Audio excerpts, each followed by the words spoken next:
As I said earlier, the closer that Pete Rose gets to Ty Cobb's all-time hit record, the more attention I believe is going to be paid to those living members of the Cobb family. We're all unfortunate that there's very few of us around who ever saw Ty Cobb play, and all we can do is just go by the records and rely on people who may have first-hand information on his style of play. And I suppose it's safe to say that as we will embellish what Pete Rose did best in 25 years, those people who saw Ty Cobb play back in the 20s and the teens for Detroit probably also embellished a lot of what he did. Maybe the bad was made worse and the good made better. But there is one undeniable fact about looking at closely at one Ty Cobb. There has never been a player in the history of the game like Ty Cobb. There are going to be a lot of people who say that in later years, I suppose, that you can't compare players in the era of the 20s to the 70s and 80s, but there are some undeniable things about one Ty Cobb that set him apart for anyone. And I believe even though Pete Rose might, and he thinks somewhere around August 26th, break Ty Cobb's record, his performance is incredible when you consider, and in reading comments made by one Jim Cobb, the son of Ty Cobb, who is our guest tonight, that Jim Cobb rightly said, look, Pete Rose has played his entire career in an era where a 162-game schedule was the norm. And my dad, Ty Cobb, played when a 154-game schedule was the norm. But in fact, to make it even more amazing, Ty Cobb, for his career, 22 years of baseball, averaged 126 games per year. Only 126, and still amassed 4,191 hits. Still, and if there are records that are unattainable by human beings, I would certainly think that a lifetime batting average of 367, no one will come close, ever. So whatever record Pete Rose may erase once he gets to 4192, there's going to be a lot of Ty Cobb's legacy left. And in town for the next 3 days will be our guest this evening on the program, and it's a pleasure to have you here, Mr. Jim Cobb, as I understand, the youngest offspring of one Ty Cobb. Is that right? Yes, I was the baby of the family, and I'm the only boy living. The tragic thing is, I think you were 7 years old when his career ended? Yes. So I can't imagine, may I call you Jim? Yes. I can't imagine, Jim, you have any real recollection of your father playing baseball. Not really. I only remember the last 2 years, and that's when he was played for Mr. Mack at Philadelphia. At Philadelphia.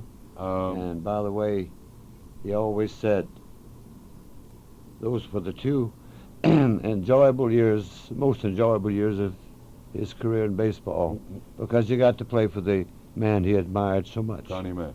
Yeah. Mr. Mack. Yeah. How much older was your older brother, if you don't mind me asking? Let's see. Oh, golly. Well, Ty Jr. died in 1952, and he was 41, so that's 20, 30. Well, my point is, yeah. I'm poor at math too, but my point is that he had a chance to see your father play right. in some of his prime years. Yes. And also I had another brother, Herschel, who, in fact, he used to go down in the bullpen and catch some of the pitchers when he was real young. Do you feel slighted that you weren't afforded the opportunity to hang around the clubhouse in Detroit, Philadelphia, meet Connie Mack and all the rest of that stuff? Yes, I would have liked to have. I met Mr. Mack later, but I would have liked to have. I wish I could have been old enough. Of course, I'd have been older now, but I would have enjoyed that very much. Because from the legacy of Ty Cobb, did you play baseball at all, Jim? Yes, I tried. I played a little. We didn't have the youth baseball programs that they have today, and so we had this neighborhood team, and we used to go all over the area and play these games, and we used to have a lot of fun. But truthfully, Bob, I didn't have it. I'm only 5'7.5" and real small hands, but I'd have given anything. I'd have given my left arm to have been able to play with my right. Is that right? And go up, and I wouldn't mind the pressure at all, just to be able to play. Yeah, I don't blame you. Did you suffer the indignity, though, of constantly being referred to as Ty Cobb's son? And why can't you play like Ty Cobb? I imagine your brothers did the same thing. Not the playing part of it, but the introductions to people, which, of course, Bob, I like to be known as Jim Cobb. And That's only fair. But if someone asks me, fine, I'll tell them. But I've always tried to be Jim Cobb. Mm-hmm. There's nothing wrong with that. There was an article in the paper, I believe, it wasn't Sunday. It seems to me it was Friday or Saturday, from an interview with your sister. And she had in her garage a great collection of memorabilia pertaining to your father. And she said a whole bunch of it was lying around there. Do you, as a family, have an awful lot of that stuff? Your biggest, your larger things are in Cooperstown. Cooperstown? At the Baseball Hall of Fame. Such as? The George Honeyboy Evans trophies, they're the largest. There's a whole bunch of things. And they're the largest and the bigger ones. Now, I have my dad's lifetime pass. And still good? That. Is it still good? Well, I've never, I wanted to, when my father died, and I got his lifetime pass, I was going to write Mr. Frick, who was the commissioner at that time, mm-hmm. whether I could use the pass. I said, I'm the only son left, and I'll abide by whatever you say. If you say no, fine, and I'll understand. But I never did, but I do have it at home, and when I pass away, it's going to Cooperstown. Well, I would certainly think that you could get in any stadium where they play baseball in Detroit, if no place else, right? Well, I was at the World Series last year, and I had the thrill of my life, besides Detroit winning. I had the privilege of getting a field pass through the help of Mr. George Kell, who used to be a third baseman for Detroit, and I got to walk out on the field all by myself. Bob, chills ran up down my spine, and I ended up getting a wet handkerchief. I don't blame you. I don't blame you. It was really a thrill. Yeah. Had you been there? Had you been allowed in the stadium at all as a child? Oh yes. We've. I can remember Philadelphia better when there was they used to have a family gate where all the family members of the ball players went through. Mm-hmm. And remember there was an old gentleman there that used to be the guard, and he was always kidding us every time we went through, and that's one thing that sort of sticks in my mind after all these years. Mm-hmm, mm-hmm. And that's 50-some-odd years ago. That's a long time ago. Right. You have a bunch of stuff with you. What do you got there? I haven't asked you what that is, but it looks fascinating because it appears you've sat down, Jim, and done some research as to just how legitimate this record, once surpassed by Pete Rose, might be. Yes, Bob, this all started, I forget how many years ago now that it was, but I was, it's when Pete Rose got his 10th 200-hit season. And in the Los Angeles Times, it listed all the other gentlemen that had 6 200-hit seasons or more. Mm-hmm. And so I got all their names, and then I went in the record books and got all these gentlemen down. I think at 9 it was just you, Pete Rose, and your dad, right? He broke your dad's record at 9, was it? No, he has 10. 10? May I say it, but maybe I better. Well, anyway, Maybe I'll come back to it. Do you want me to? Yeah, fill me in on what you got there. All the gentlemen that have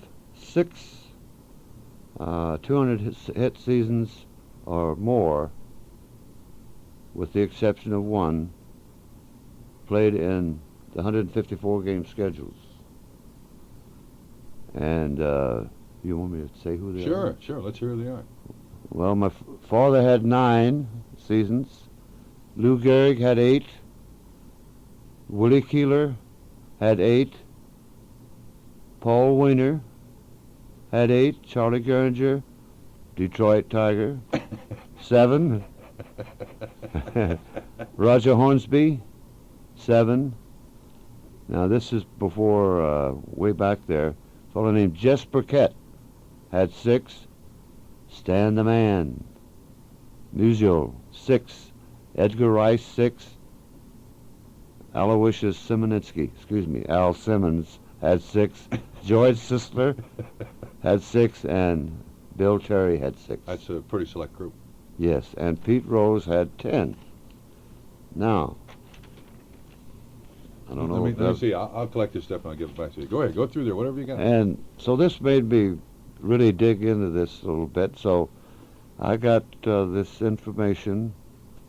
And so just out of my own curiosity, I wanted to see how many Pete would have if he'd played in the, say, 154 game schedules. Now, he had 10 under the 162 game schedule and only 6 with, if there were 154 games. With 154. But he came awfully close, though. The year they got 205 in 1970, 196. Then he missed it by 2 of 198 in 75. Where'd you get this information? Did you have to go to the Alaska Sports Bureau to get those last? All out of the. Yeah, it was one of the sports. This is all things. It's all in the records. Mm-hmm. And then I got the last 8 games of each season and figured it out that way. But he's still in good class, and he still has 10 on the 162 game schedule and 6 the 154 game schedule. Jim, so a little deal. Sure. I mentioned that I don't think that you're cast in a bad light here, and you're not the only one. I suppose any living relative of Babe Ruth when Maris hit 61, any living relative of Babe Ruth when Aaron hit 715.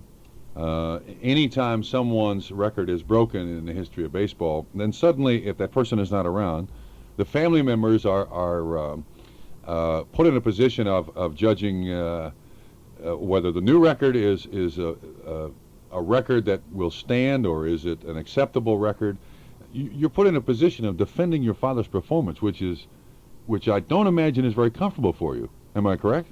Yes, I've had some situations at home where the some of them are in the kidding way, and then I have to get out. I said it's all there in the book, in the record books, and that's where it's all statistics. I always tell everybody that I'm not bragging. I am just stating a fact. Well, there's no question that the facts remain.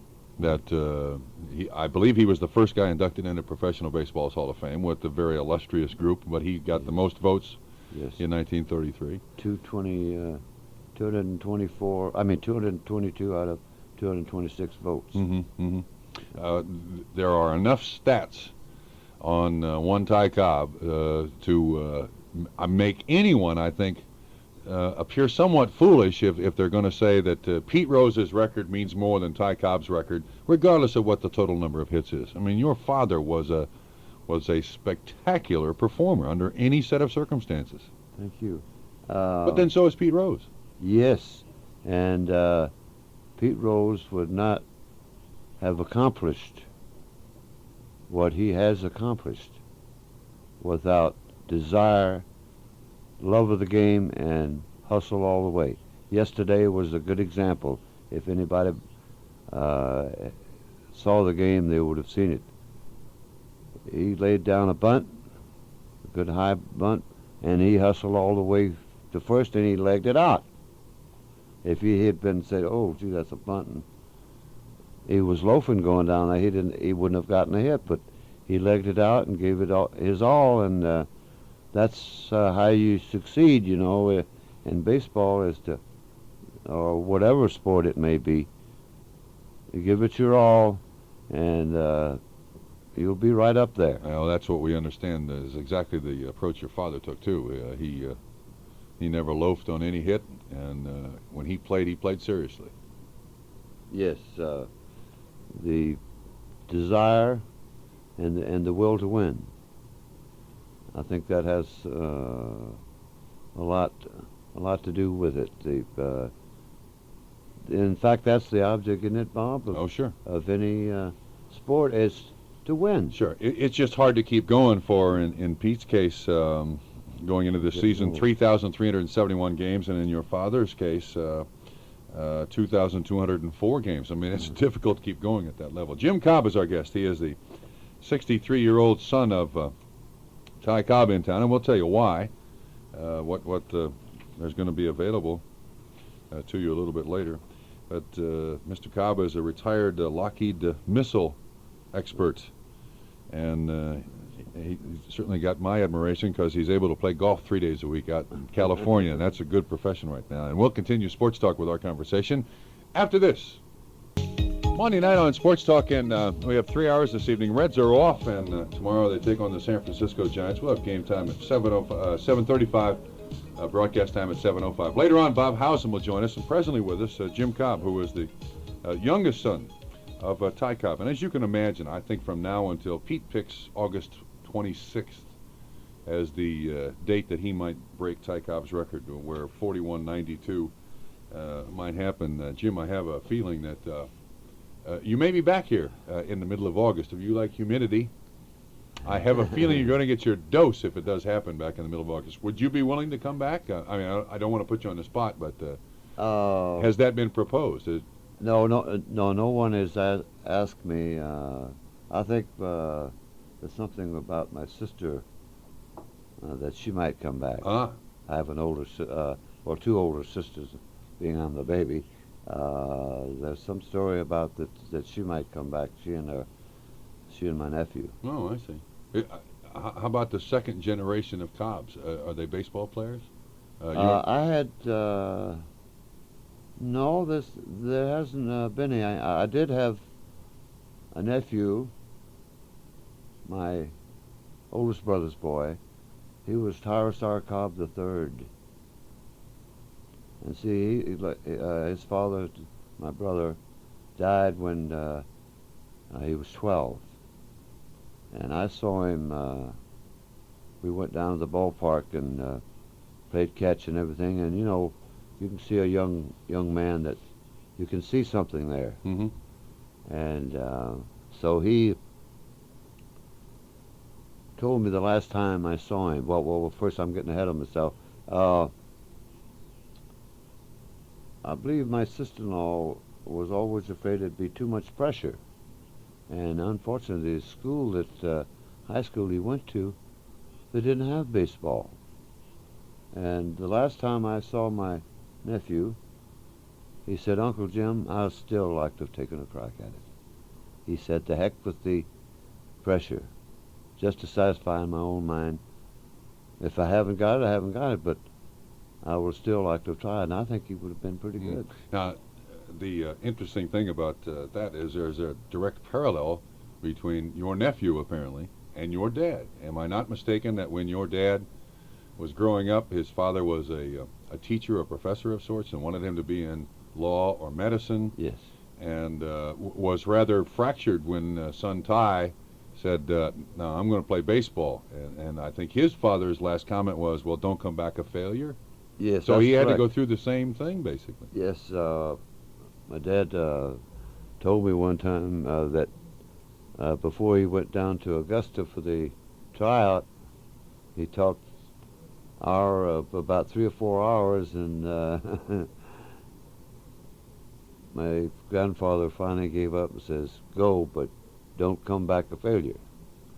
And he was released. He was released down there at Augusta, and he said, "I'm not going back home." So he stayed out and continued to play somewhere? yes, he went down to he had heard about a league that needed some ball players down in Anniston, Alabama, and he hooked on there. And while he was there, he did something that I don't know if today's fellows would do it, because you're getting more exposure, but in small rural community and everything, you can get a lot of good ideas. And so he used to send telegrams, letters, postcards to a sports writer for one of the Atlanta papers, telling Raven all about this. Hey, there's a new young ball player down in Anniston, Alabama, and giving all these accolades and everything. And of course, he did pretty good. He did all right. And so, but he promoted himself to get back to the major leagues. And then he went back to Augusta, and they had a new manager at that time. And fortunately, who should be training in Augusta but the Detroit Tigers? And they were quite impressed. And one man, he liked I forget the gentleman's name now. He liked one fella, and the president of the ball club, Mr. Navin, liked my father. And there was some deal at the end of the year that, there was some kind of an agreement that they could have a ball player. So on August 30th, 1905, he came up, cost the Detroit Ball Club $750. That much? That much. And stayed for 22 years? Well, 23 full seasons, plus the 40 games of 1905. Gee whiz, that's amazing. There's another parallel to Pete Rose. Are you aware that when Pete began his career, he was basically overlooked by everyone in baseball, and if he hadn't had a relative, I believe it's an uncle, who at least talked the Reds into allowing Pete a chance, Right. I don't know what Rose would have been doing now, but he certainly wouldn't have been 43 hits shy of your dad's record. Right. I mean, he was a very late bloomer. Excuse me. He was small. He still had the hustle, but he was not, I think Pete told me one time that he grew like 20 pounds after he got into professional baseball. So there are very interesting ironies between the career of both players. Right. Did you have a chance to sit down a lot with your dad and just chew the fat about baseball? Were you always bending his ear? Tell me some baseball stories. My dad used to tell me about hunting and fishing. I'm sure your dad told you about the World Series in 7, 8, and 9, right? Yes, there were a lot of stories I used to hear, and what that I remember the most was that at one time in the Pacific Coast League, they had 2 teams in San Francisco, the Seals and the Missions, and the manager of the Missions was Gabby Street, who used to catch Walter Johnson. And Monday was always a day off. Always. And my dad would go up to San Francisco and pick up Mr. Street, and he'd come down for dinner and spend the night, and they'd go back up to the city the next day. And I used to stay up till about 9:30, and I had to get to bed.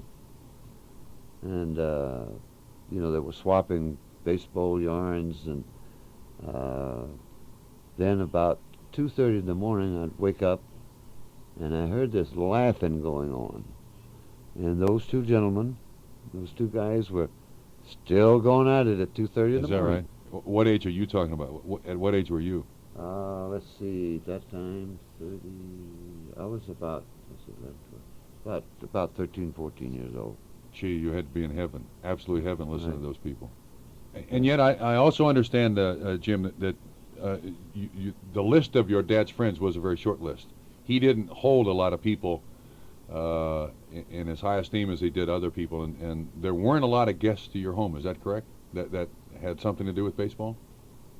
Well, more so in Georgia, because during the winter, the ball players used to like to hunt.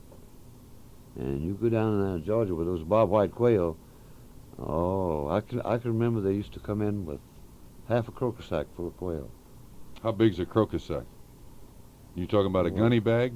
Or Gunny sack? Now I know what you're same- talking same- about. same Okay. thing. Okay. And I don't know if you've ever had quail or not. Well, I've eaten quail. With hot biscuits and butter and hominy grits and eggs. Oh, that was a meal. And I can remember different ball players Such as? coming down there. Such as? Um, Did they treat you as a dog? Did you have to retrieve those quail, Jim? No. They my father had he had bird dogs, and in fact, at one time he used to have about 14 of them. But I can barely remember that because I was pretty young then. But now, coming on ahead, this brings up something that was never reported right in the paper, any paper.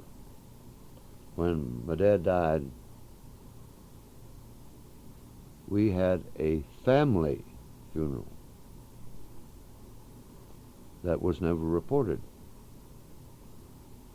They had representatives from Detroit, Hall of Fame, and the American League, and some other people, and the rest were all family. Now, it was reported that, well, they weren't in, Nobody showed up. nobody showed up. Yeah. But I remember going out with my brother-in-law to a place in Atlanta, I think it was Associated Press and UPI, where all the telegrams come in. And you should have seen the telegrams. To the family? To the family that my brother-in-law brought back out. And this is what they told him. They hadn't seen anything like this since FDR died. And that's one thing that, well, I mentioned it last night. And so a lot of times people were, he never downed a ball player to me, the great ones. He always mentioned a lot of different ones, and one gentleman I remember that he told me about, one time he came to visit my dad, and I told him where to ring the doorbell, and I went on doing my chores and came back, and he came out. My dad came out in about 45 minutes and said, "Do you know who that was?" I says, "No, sir." And I won't. Well, the gentleman was down and out on his luck, and he said, "Son, that happens to be whom I thought was the greatest fielding first baseman that ever lived, fielding first baseman," and he would tell me all about the different things that the gentleman did. Jim, am I also correct in this is something that I don't think a lot of people know, that during the last days of your dad's life, one of the most consistent callers and inquirers as to his well-being was one Mickey Mantle. Am I correct? Now, my one sister who was back there in Atlanta at the time would know, and because I came there about 5 days before he passed away, and I was still working for Lockheed at the time, and I had made a call back there, and my mother called me back and said, "Your dad said that he'd like to see his boy." Jim Cobb is our guest. He is the youngest son of one Ty Cobb. We'll continue our conversation and tell you why he's in town, and a very interesting thing that's going to be available from Satellite Productions in very short order that is tied to Ty Cobb and to Pete Rose. This is Sports Talk, and we will continue. 4 minutes before the hour of 7, we're going to talk with Jim Cobb for as long as he'll allow us to talk. And then Bob Howsam will be in later. We're talking the past with Jim Cobb, the youngest son of Ty Cobb. And Jim, as I was saying during a commercial, I think one of the problems you have to have as the youngest living offspring of one Ty Cobb is that there are a lot of people who didn't or don't appreciate the manner in which your father played baseball. And since all we have are the stats to look at, there's no film footage of him, or very little, I should say, if there is any. There's not a lot of first-hand people who can sit down and tell you about. It's just really the kind of the second-hand stories that people pass down from generation to generation on your father. Do you discover a lot of people who don't have a very high opinion of the manner in which your father played? Oh, yes, every once in a while there's one that's really, they bring out about the sharpening of the spikes. Yes. Now, any baseball player that has ever played on natural turf, hey, they sharpen their spikes. If you do not have your spikes sharpened, you'll be running after a fly ball and you hit a hard pan. Well, a dull spike on a hard pan, you're going to slip and you won't be able to grip the ground. That's what spikes are for. Mm-hmm. Now, there's only one sports writer that I know of that I've read that I can remember that said, "You never saw Mr. Cobb's legs," and I've seen him myself, my dad's legs, and he has some beautiful scars. Now, and back in my dad's time, it was pretty rough. Darn rough baseball, and they came in there awfully hard. And in fact, this brings to mind something that I read, and I didn't know that my dad, when he first came up, tried the head-first slide, and there was an old veteran ball player at second base, and the first time my father tried the head-first slide, that second baseman put his knee right on my father's neck, and you know what that did? That he scraped the ground, and so this gentleman said, "Now that's not the way to slide." So the next opportunity my father had, he came in there and knocked him. The second baseman. He knocked the second baseman over, and he says, "Now, Cobb, that's the way to slide. Come in there hard." And but everybody has today's a lot of your people, they weren't even around. They pass it on.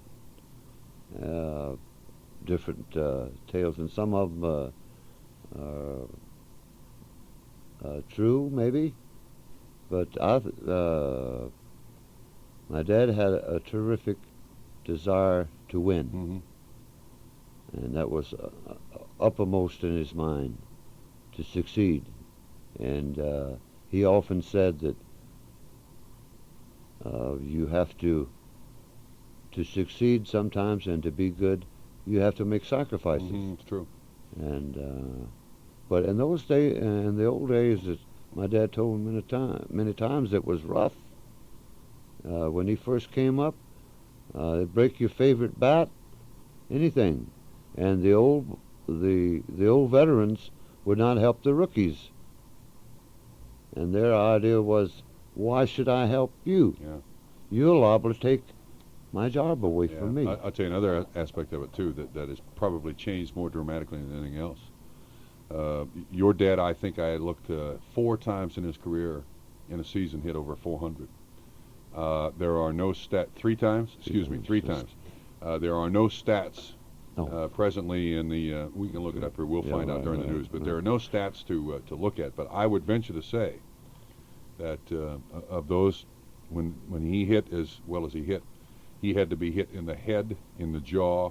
They had to try to get him out of the lineup a great deal. There were no unwritten rules, gentleman's agreement in baseball back in those days. And if they could get Ty Cobb out of Detroit's lineup, they got a hell of a chance of winning this doubleheader. Yes. And I don't think players today have to suffer with that. They don't have to worry about, is this farmer going to put one in my ear? Hold your thoughts. We'll talk more after the news as we continue here with Jim Cobb, the youngest son of one Ty Cobb in town for a while, and promoting the exclusive limited edition lithograph commemorating Pete Rose's pursuit of Ty Cobb's record. And we'll continue our conversation on his remembrances of his father. It's now 7 o'clock, or close to, on 700 WLW in Cincinnati. Lines are now available for Sports Talk. If you're calling from outside Ohio, dial 1-800-543-0471. From Ohio, 1-800-582-1701. And from the greater Cincinnati area, dial 749-3420. Welcome back to Sports Talk, and we'll continue our conversation with Jim Cobb, the youngest son of Ty Cobb, as we continue our conversation. But first, we got to finish up this trivia challenge. We told you every prize we got we're going to give away. And we have one prize left, and it's not a bad one. The 700 WLW Reds fan van. It's red. It's an 85 Ford van.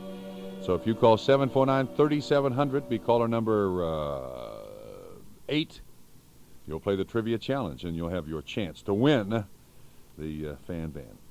Call now. We'll do it in just a couple of minutes. I'm going to continue my conversation here with Jim Cobb. There have been several books written on your father. Have you read most of those books? Yes, some of them. Is there one that you could recommend that was the fairest or the most accurate as to your father's career? I can't. Well, I think that one he wrote with Al Stump was very accurate. Is that the one that was written by the college professor from here in Ohio somewhere? No. That's Charles Alexander. I never met Mr. Alexander, but the information that he wanted from me, I didn't even know. So I referred him to my sisters, and because they want to go back in family history, and I can't go back beyond my grandmother. The genealogy, you mean? Yes, right. No. Okay, well, sit back for a minute. We'll continue here. We're going to try to give something away to someone out there. See, the nature of our business is to have good guests and give away things on the program. Doug, who have I got here? Give me somebody's name.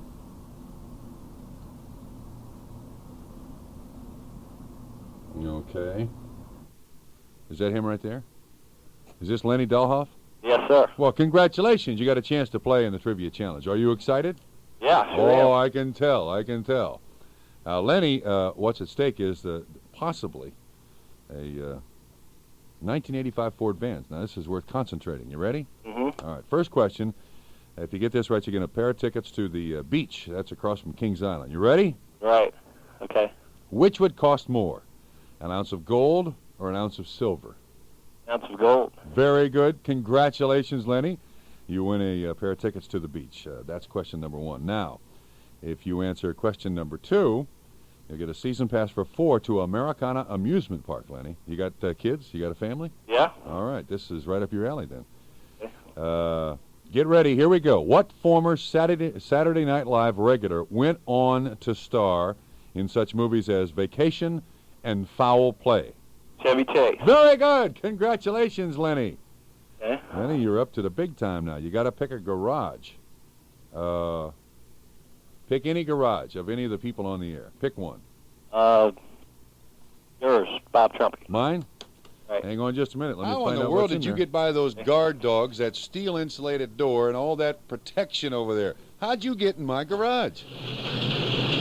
Hey, Lenny, Yeah. it's the big one. It's the red 1985 Ford van in my garage. Are you ready? I'm ready. All right, Lenny, here is the question. I've got one chance and one chance only to read it to you, Okay. and you got 10 seconds to give me the answer. All right. Who played Fred Mertz in TV's I Love Lucy? William Frawley. All right! He wins it! I win it? You win it! What did he win? William Frawley is correct, Lenny. For real, I win the fan van? I am not joking. You win the fan van. All right. How old are you? How old are you? I'm 34. How many kids you got? I got 2. 2? Are they big kids?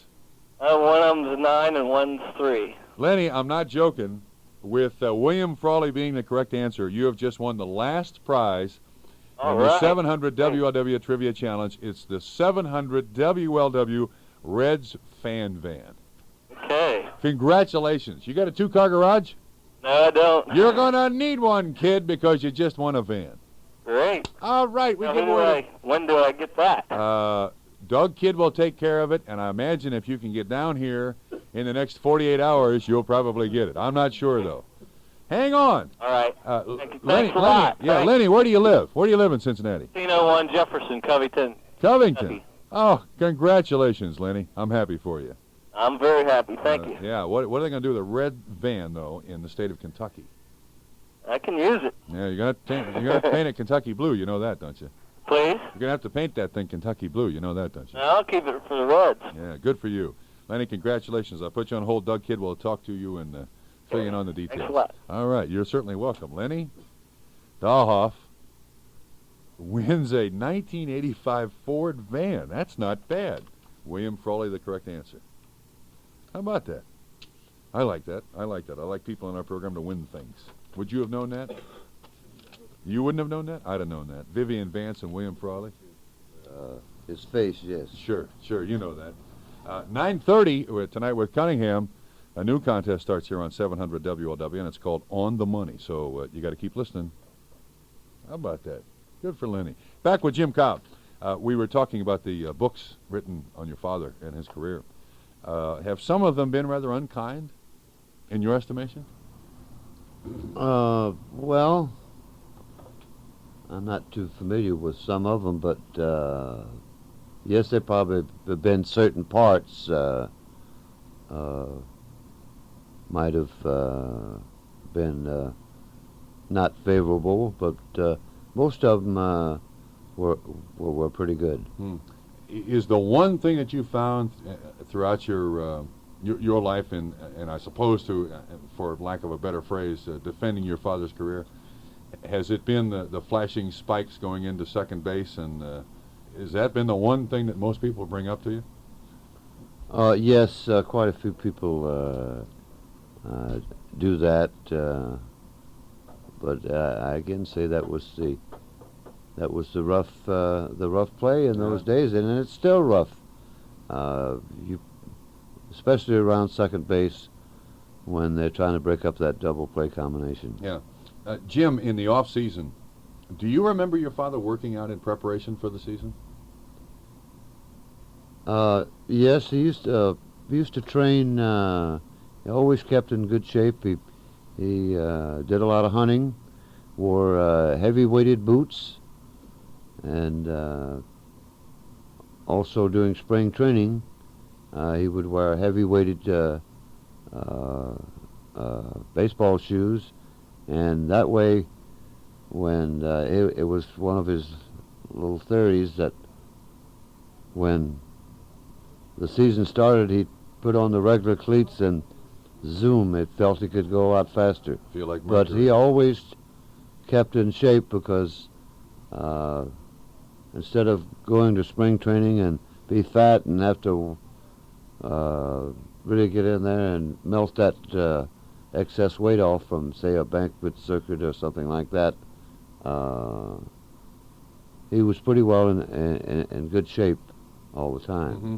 I would think, too, the other problem with playing baseball back in that era is when those guys went on a road trip, man, they went. They could be gone 3 weeks or a month at a time. Yes, so they were, they had the days of in those days they rode on the train and no air conditioning. And those heavy flannel uniforms, they must have been awfully uncomfortable. Yeah. And the two places that he said he always dreaded to go, and that was Washington, D.C., and St. Louis, because it was just like, he said, you'd open that Pullman door, and there was just a wall of heat there. Yeah. But can you imagine? No air conditioning in those days. I can remember before we moved to California, and this is true, I can remember either my mother or my father sprinkling ice cold water on the sheets before when we got in bed, and about 2 or 2:30 in the morning, they would repeat the process again. But that's when we lived in Georgia, and the end of that summer, we moved the following year, we moved to California, Smart. and the weather was a little nicer Yeah. out there. Yeah. Did you, in your dad's stories, when you're sitting on his knee and he was reminiscing about his career, did he ever have anything to complain about in baseball? No, he never. I don't remember him ever complaining to me. Now, maybe he might have done that to somebody else, but he did love the game, and he gave it his all to the best of his ability. Yeah, yeah. And he was not. I feel. Well, he used to tell me, son, work on your weaknesses. Practice, practice. That's what it takes. I can remember my mother telling me that many times he would come home and his thighs were, blood rare from practicing his sliding. And but he wasn't what you call a true natural ball player. He with a lot of work, he perfected himself. And also doing some looking into your father. I'm rather surprised that he didn't turn out to be a switch hitter, aren't you? The fact that he threw right-handed and batted left-handed shows a certain amount of, I don't know if I can say this word right, but I'll try, ambidexterity. Ambidextrous. Yeah, being ambidextrous, throw one way, hit the other. I'm surprised he wasn't a switch hitter. Well, the idea of batting left-handed was you have about a step and a half advantage over a right-handed hitter, and that's why he batted left-handed. Mm-hmm. They didn't have many pinch hitters back there either, right? They got their 4 or 5 hacks at it every day, and there was no. Yes. Certainly for your dad, I don't think anybody ever replaced him in the lineup if he was healthy to swing a bat, did they? No, they didn't. A lot of the even ball players, athletes today, a lot of times you play hurt, and I can imagine, and when you played football, many times you played hurt. But I had somebody to treat me. I don't think Right. back in the 20s there was a trainer there to take care of your dad. If he didn't take care of it, nobody took care of it. No, I don't think they have the trainers. I'm sure they had a doctor. Facilities, yes. Yeah, I'm sure they had a doctor, but there was no such thing as a whirlpool No. and all this diathermy and stuff. I imagine no. it was either More sign. sure you laid down and rest, or you just went out there and played with it anyway. Right. It's certainly a different. So many advantages they have today with all this.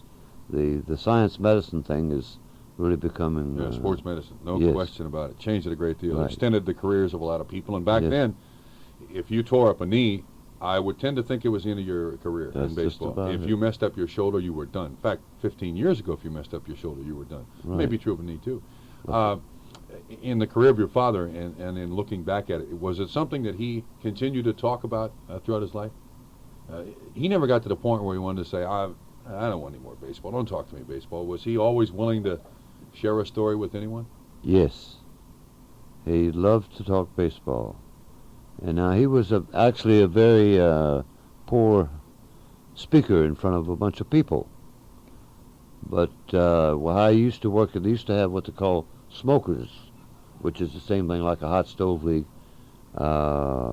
He would have a question and answer thing, which he enjoyed. But he enjoyed reminiscing and swapping baseball yarns with different players. And when you hear these old timers, I was fortunate enough to go to the 100th anniversary of professional baseball in Washington, D.C. in 1969, and there in this hotel were all these all-time great ball players. And I just walked up and down the hall, slowly and perking my ear, and you hear a good one like they would mention somebody, and my gosh, it was just like it happened yesterday. Sure. And it might have been 20 or 30 years ago. Sure. We were afforded a great luxury on this program until last summer. Wade Hoyt was a near regular guest on this program, but when we asked, Wade would be down here. And he had great remembrances and had a great memory for baseball, and would sit here one night with Pete Rose. He sat here for 3 hours and talked about Al Capone and his connection with baseball players and how he'd buy them a drink here and there. And you're right. I'm not sure that my generation is going to be as good a storyteller on baseball as your generation might be. The opinion of people on the modern-day baseball players is tainted somewhat. Whether it was pure or not when your father played, that is my impression. And whether this generation of baseball player for the grandkids coming up in the next two generations will have the same opinion of baseball and its players, I'm not sure.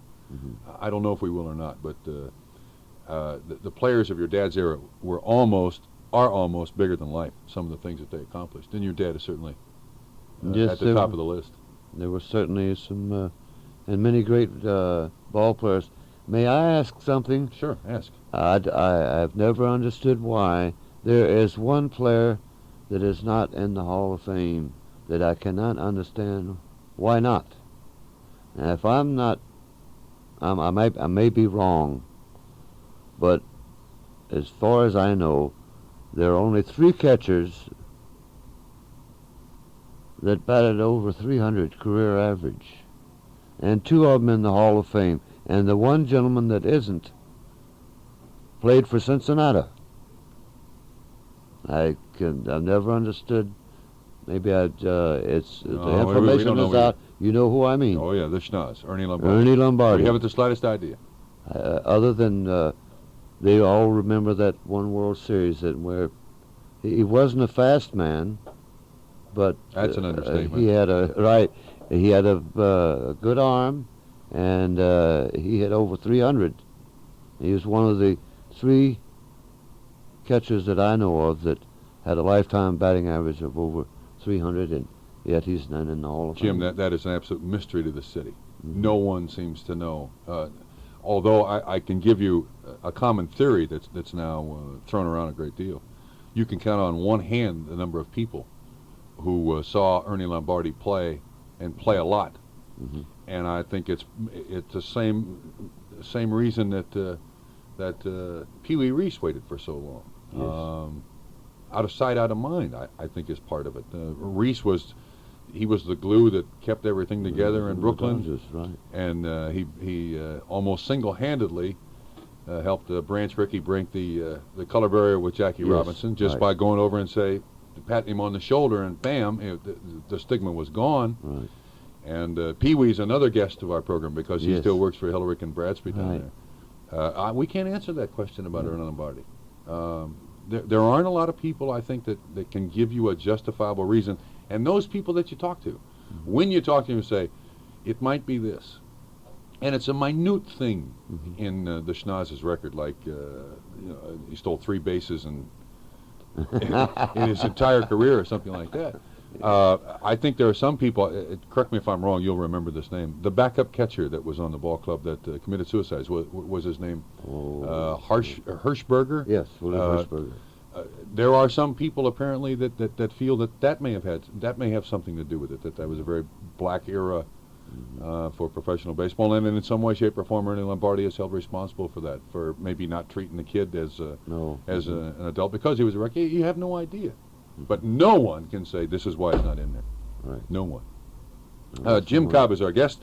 We'll continue our conversation, and I want to give you a chance here on the phone to talk to Jim Cobb. Some of you out there certainly have recollections of Ty, Jim's dad, and we'll give you your chance and talk more after this. honey dip chicken, golden brown, tender and tasty, here we come. Farm fresh salads, tasty biscuits, bake up fresh all day. 'Cause who's the one that's got the people coming back, coming back? Famous recipe, fried chicken, says America. You make us famous. Now lunch for under $2. For just $1.99, you can choose from 6 terrific features. Chicken barbecue sandwich platter, 2-piece chicken lunch, gizzard or livered lunch, country fried steak lunch, or their superb vegetable plate. All meals include 2 choices of any of their delicious side items, and the price is just a penny short of $2, $1.99. This terrific deal is available Monday through Saturday from 10:30 a.m. to 3 p.m. at all Famous Recipe Fried Chicken. Famous recipe fried chicken, says America. You make us famous. Think Jake Sweeney and you will buy. The heat is on at Jake Sweeney Chevrolet, and frankly, we're going to do something about it. Because hot days mean hot deals. How about this for a hot deal? We're sitting on over 50 Chevettes. That's 50. So come on in and make your best deal, your very best Chevette deal, and we'll throw $300 back to you. No ifs, ands, or buts. Think Jake Sweeney and you will buy. Hot fun in the summertime, you betcha. Because we have some hot deals on Hot Wheels, like Z28, Eurosport, Corvettes, IROCs, and Monte Carlo SS. Oh, what a buy. Or maybe, just maybe, you're looking to lease one of these sizzling balls of fire. During June, you'll get the lowest lease rates of the year. Check us out. From Chevette to Corvette, Jake Sweeney's the place you'll say, now that's a deal. Think Jake Sweeney and you will buy. A word now for the Greater Cincinnati Professional Florists. They're a group of florists banded together here in the Greater Cincinnati area to do several things for you. One, guarantee you that the flowers you buy there are fresh cut. They're not going to be a week old when you get them in your house, so that in 24 hours they just kind of die right in front of you. That ain't going to happen. And if it does happen, look, anybody can get a bad set of flowers. Take them back. They'll replace them. The other thing is this group of Greater Cincinnati Professional Florists work hard to keep the price of flowers reasonable so that you don't have to wait for an anniversary or a birthday or some special day of the year to buy someone flowers. You can make any day special simply by calling one of the members of the Greater Cincinnati Professional Florists and ordering your loved one the kind of flowers he or she likes. I like getting flowers. I like giving flowers. I like flowers around my house. And I use the Greater Cincinnati Professional Florists because I like those flowers to last for a long time. For planters, for dried floral arrangements, and they're trained to make you a nice centerpiece, a beautiful, a spectacular centerpiece. And you can go places and get it done, yeah, but you never really know what's going to end up being on that table as a centerpiece. With the Greater Cincinnati Professional Florists, they have trained professionals there, designers, to make your centerpiece look spectacular. You've got several to choose from. Jay's Garden Center in Milford, Friedhof Florist in Delhi, the Flower Garden in Western Hills. When your question is floral service, the answer is a pro from the Greater Cincinnati Professional Florists Association. Lines are now available for Sports Talk. If you're calling from outside Ohio, dial 1-800-543-0471. From Ohio, 1-800-582-1701. And from the Greater Cincinnati area, dial 749-3420.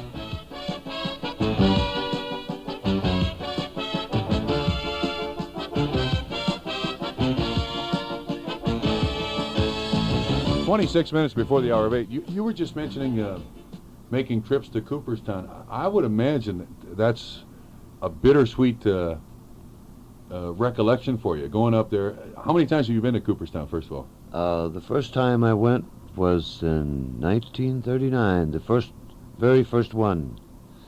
And that day was a lot of great players there that day. And Let's see, Ruth, Cy Young, Eddie Collins. your dad.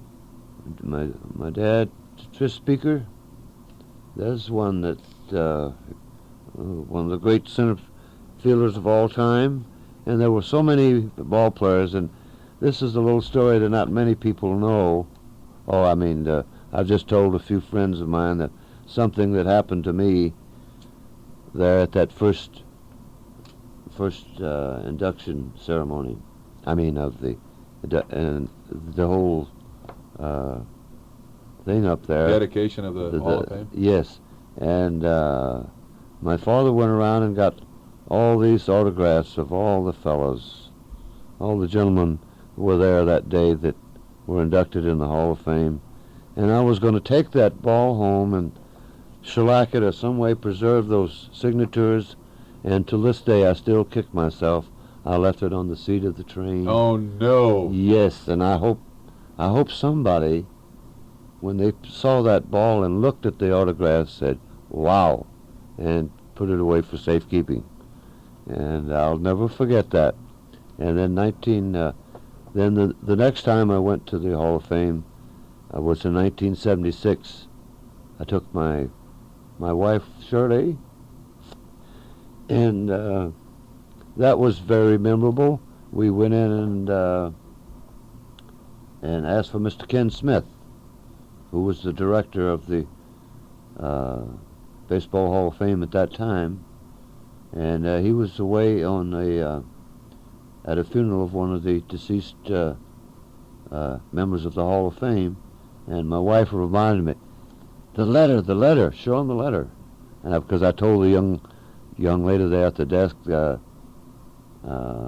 gee, we were all away from California. I certainly wanted to see him, and so. What was the letter? What letter? The letter was an invitation that I used to receive every year to come to the Hall of Fame. I see. And so I pulled the letter out and showed it to this young lady, and she read. She says, "Excuse me just a minute.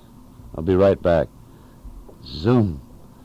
And she went out, and when she came back, she brought this gentleman with her named Howard Talbot Jr.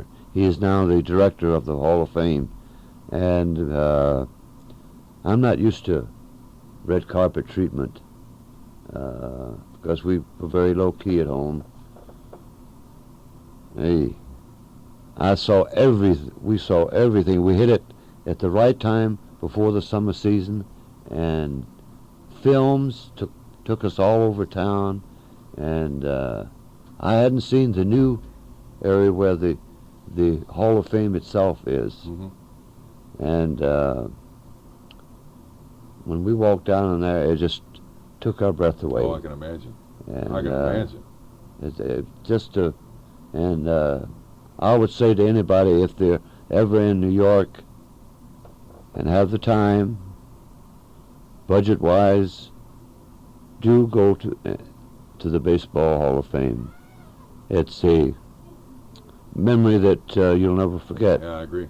And then now the next time I went to there's something I would like to mention here, and it was really surprising. Mr. Talbot got out some old film, and this particular one had Walter Johnson in it. We showed it once, and I said to him, "Hey, Dave, what is he doing?"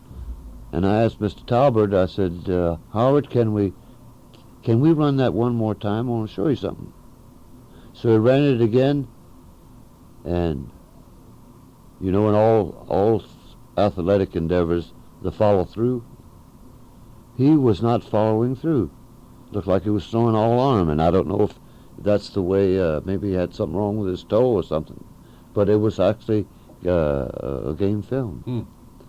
And but that 76 visit was most memorable. And 3 years ago, I went when George Kell, Brooks Robinson, there was Warren Marshall, and there's one other gentleman. We went to that, and if you can go to those induction ceremonies, those speeches come right from the heart. Yeah, no question about it. And let me interrupt. Yes. During a commercial, I was telling you about passed through my hands a letter from a fan that he had kept from Yes. your father, Yes. and it was written in green ink. Right. Why green? He apparently wrote all of his letters in green ink. Why green ink? Do you know? You know, I never knew. There's one other gentleman that I met in Washington, D.C., Mr. Casey Stengel. When I met him, he remembered that my father always wrote in green ink. And I don't know what the significance of it was, but I guess he liked the, he's not Irish or anything, but, but What nationality is Cobb? Scotch, English, and Cherokee Indian. In fact, I'm Scotch, English, Italian, and Cherokee Indian. Really? The Cherokee Indian is on both sides. I was And- unaware of that. Huh? I was unaware of that. I had no idea. Right, right. And my father had traced back the family to the 1600s. Now, our relations did not come over on the Mayflower. In fact, you know, that's a funny thing. You go over there to England, and you go down to Plymouth. They've got the list of the people that came over on the Mayflower, and there weren't very many. People don't pay attention to that No. list on this side. Right. Do you have a brother named Roswell? Well, my one brother's name was Herschel Roswell. Roswell. Yes. Herschel Roswell. Well, right. He was the middle child, Middle child. and he's the one that could have been the baseball player. Well, isn't that strange that Pete Rose is going after the record? And was that your oldest brother? Oh, The middle one? No. But my oldest brother was Taurus Raymond Jr. The He was second, junior. the junior. And then I had a Who nephew. are we talking about? You were about to say the Roswell. What? That's your second brother? Yes, he's the one that would have been the baseball player. He He had the talent. Hmm. He could hit from either side, throw with either hand. Is that right? And my dad said that he really had it, but he got hit with what we call down south a brick bat, which is a broken off piece of brick. And he didn't duck one time, and he caught it right in the eye. Ooh. And my dad took him to the finest doctors at that time to see if there's anything they could do. And it left a scar back in the eye, and he couldn't get that. Peripheral vision? Yes. Hmm. And Well, listen, Jim, we've talked here for almost 2 Yes, hours, but right. there are people that want to talk to you, Right. too, okay? And as always is the case, I dominate the conversation. I apologize. But we certainly want to give you your chance on the program with Jim Cobb, and it's now your turn. I appreciate you waiting so patiently. You're on Sports Talk with Jim Cobb. Yes, Bob. I wish to say that I don't wish to take away in the least from Pete Rose because he has been my hero sort of since I was a kid, but about 12 years old. But I'm looking forward to seeing him eventually break the record. But at the same time, I also wish to say that I believe that it's too bad they didn't have the DH rule back in 1928 when Mr. Cobb's father was playing, because I believe that had they had that in the American League back then, that considering the man was still able to hit in the 320s at almost 42, that he probably would have been able to have remained around as a ball player for probably maybe 3 or 4 more years. And I know that I've read one book that the one thing he hated the most was he was never able to play on a championship club that actually won the World Series, and he missed it by only 1 year because Connie Mack won it all the year after he retired. Yeah, closest he came, I think, was 1908 when they won 3 games and got beat by who? The Cubs. The Cubs? Yes. Yeah, you know, there's another similarity. Do you realize that Pete Rose has stated time and time again, that he doesn't hit well in 2 instances, the All-Star Game and the World Series. And the reason is that sometimes you only see those pitchers once. Your father, strangely, was the same way. Yes. For his lifetime 360-plus batting average, in World Series competition, he hit about 260. Pete Rose, with a 300-plus batting average for his 22 or 23 years, has like a 270 batting average in the World Series. Isn't that, I mean, the more you talk about these two guys, the closer the railroad Right. tracks seem to come. Somebody had a good book on Pete Rose and my dad. Yeah. Anyway, caller, I didn't mean to interrupt. Go ahead if you have something else to say. That's what I was going to say. I just believe that had they had the DH rule in there, Bob, I believe that he would have probably had 400 or 500 more hits so far over and above what anybody could have ever had, considering that Pete's the only one that did have a realistic chance of catching him, since players don't play as many years now as they did back then. That's true. He also still holds the record. I think he's second on the all-time list now. Brooks Robinson broke his record of consecutive years with the same ball club. Right. And I think Brooks was 23 and your dad was 22 with Detroit. Yes. That certainly has changed. That's one of the biggest changes in baseball. Thank Caller, you. thank you very much. Thank you. Bye-bye. Jim Cobb is our guest, the son of Ty Cobb, and you're next on Sports Talk. And thanks for patiently waiting. Hi, Bob. How are you? This is Mike. I wanted to ask him a few questions. I read this book, the one with Al Stump, and I didn't know that Ty Cobb had $10,000 worth of stock in Coca-Cola back in the 20s. That was a fortune back then too. Yeah, he said it was like, he couldn't really afford it, but the guy told him that it was a once in a lifetime deal. That guy was right. Yeah. I wish that guy would tell me to invest in something. Yeah. You still own stock. The family still owns stock in Coca-Cola, doesn't it? Yes. Yeah, that's what I was going to ask him next. Okay. Sorry. Does Jim remember when him and Babe Ruth had the famous golf grudge match? Yes. Could you tell us about that a little bit? Yes. I have the trophy that Betty Davis donated to the winner. Name dropper. All right. It was the best 2 out of 3. And I say to myself, and I've told just real close friends, gee, I had a little something to do with that, because I went out with my dad and shagged and picked up the golf balls when he was getting ready for this golf match. And so I like to take a little credit there. Now, I mean, that's just to myself. Sure. We understand. I had to be the beagle for my dad and his brothers when we hunted, so there's nothing wrong with you being a caddy for your dad and preparing for a golf match with Babe Ruth. Right. The first match was won. Let's see, my dad won the first one.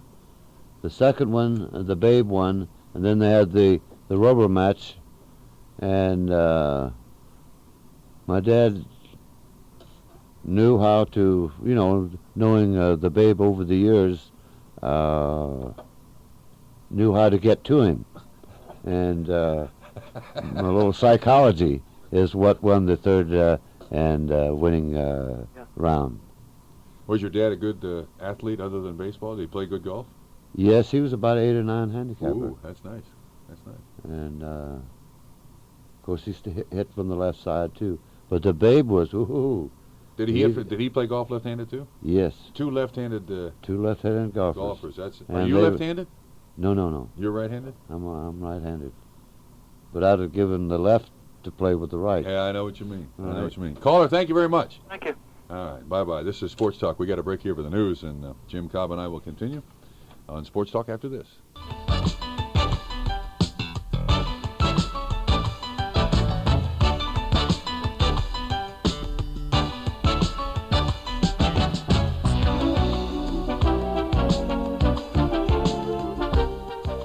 This is Sports Talk, and tonight with you until 9, then Bill Cunningham here, and Jim Cobb and I have been sitting here for about the last couple hours shooting a breeze on baseball, and Bob Howsam is going to be our guest after the 8 o'clock news, and he just walked in. We'll share our air conditioning with you, sir. It's a little sticky outside, but you were not afforded the luxury of seeing Ty Cobb play either, huh? No, I never had that opportunity. I wished I would have, because I understand he was one of the greats of all greats, and certainly his records substantiate that, Bob, and it's just too bad that we all couldn't have had an opportunity to see Ty Cobb. Yeah, that's the unfortunate part of age that's going to get to us all, and some we're going to see and some we're going to miss.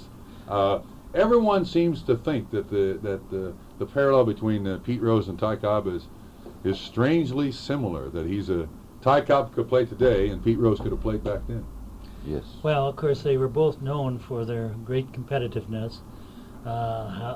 They did everything hard. They played hard. They played to win. And, of course, isn't that what we like to see? Sure, absolutely, right. absolutely. This is Mr. Cobb's first time in Cincinnati, I understand. You went to the ball game yesterday? Yes. Even though y'all lost, even though y'all lost, it was a good ball game, and I saw some beautiful plays. The old third baseman, Dave Concepcion, on his great play, and Which position? The one catch in the outfield. Parker? Yeah, by Parker. And Pete's hustle down to first base on that bunt.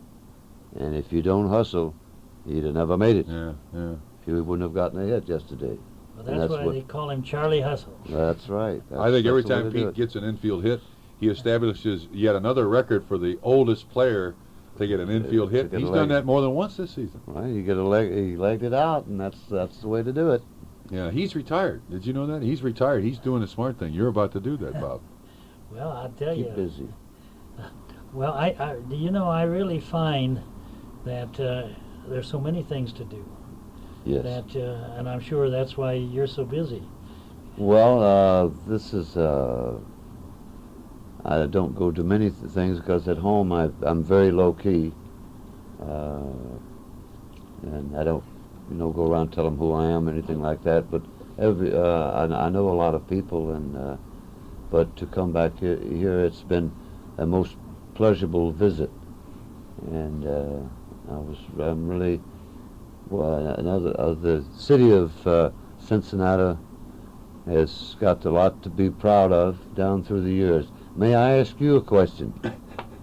He asked me the same question. I can't wait for your answer. There is one gentleman. He was a great catcher for Cincinnati.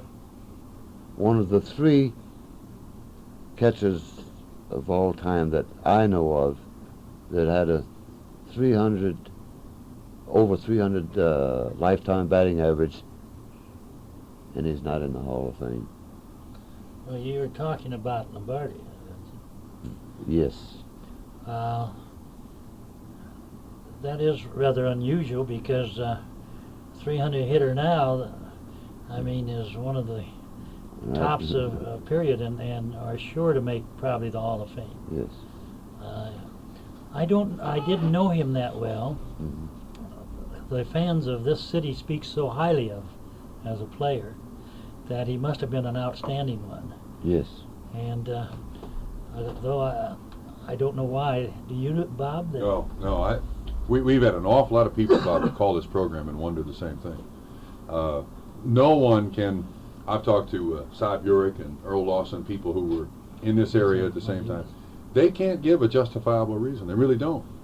And now I think it's to the point. Isn't there a period of time that when you can be considered for only so many years by the Veterans Committee, and then it takes an act of God to get you in the Hall of Fame, and that's either expired or just about to expire for the Schnoz. I see. I don't know. I can't give you the answer. I can't give the answer either. It would seem to me there would always be a period that you could bring a name up, no matter whether it was the Veterans Committee, which is a good committee because they do bring a lot of players and people into the Hall of Fame that deserve it, that has been because of the rules passed by. But it would seem to me that there could always be something that could be done that would allow a name to be brought back into it if it deserved to be. He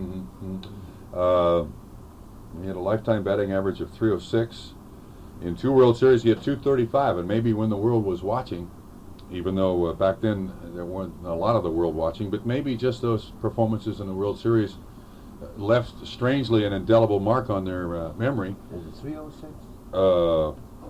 Yeah, lifetime batting average of 306 in 17 years, with Brooklyn, Boston, Cincinnati, and New York all in the National League. And in 17 years, in 1,853 games, the Schnoz stole 8 bases. And I guarantee it was on the back end of a lot of double steals, and it was probably a man at third, and the game on the line that he got to second base, and no one can tell me why he's not in the Hall of Fame, and that is a tragedy. I've heard, I've read that several times, well, quite a few times, and I've often wondered why. If I make it back to the Hall of Fame again, I'm going to ask why. Yeah. I'm not sure. Maybe get an answer. But I'm not sure that's the problem. I'm not sure the Hall of Fame can give you the answer. It's the people that vote, and some of them vote. We're talking close encounters of the third kind here. I mean, they have no justification. What was it that Willie Mays didn't make it? Didn't have a unanimous vote, and it was because somebody didn't even list his name on the year he was eligible. Some strange, stupid, just unbelievable reason, and you think they're doing it just to be obnoxious as opposed to justifying someone's position. How many times have you been to Cooperstown, Bob? I think 4 times. 4 times? 4 times. I've played 2 games there. I was the general manager of the Cardinals when they played in Cooperstown, and general manager of Cincinnati Reds when they played in Cooperstown. I understand that Jim's dad takes up a pretty big niche in that Hall of Fame. Oh, I say he does. And we got another fellow who does quite a good job there by the name of Pete Rose. Oh, yeah. He's going to be in there. Well, he takes up even right now. More? Not more, but a fairly good picture there. Of course, Babe Ruth does quite a job there. Yes, all those are all great ball players. Sure. Well, Jim, we got to say goodbye to you. We appreciate you being in here. Right. And sit right there. Wait a minute. Our goodbyes are as long as our hellos. So hang on.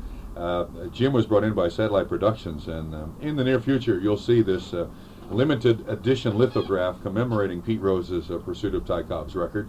And I don't think it's a record that you hold any resentment towards. If Pete Rose gets it, it took him longer, but he managed to survive the game and plays a lot in the manner in which your dad did. So I'm sure it's something you're willing to give Pete Rose credit for, aren't you? Oh, you bet. He wouldn't.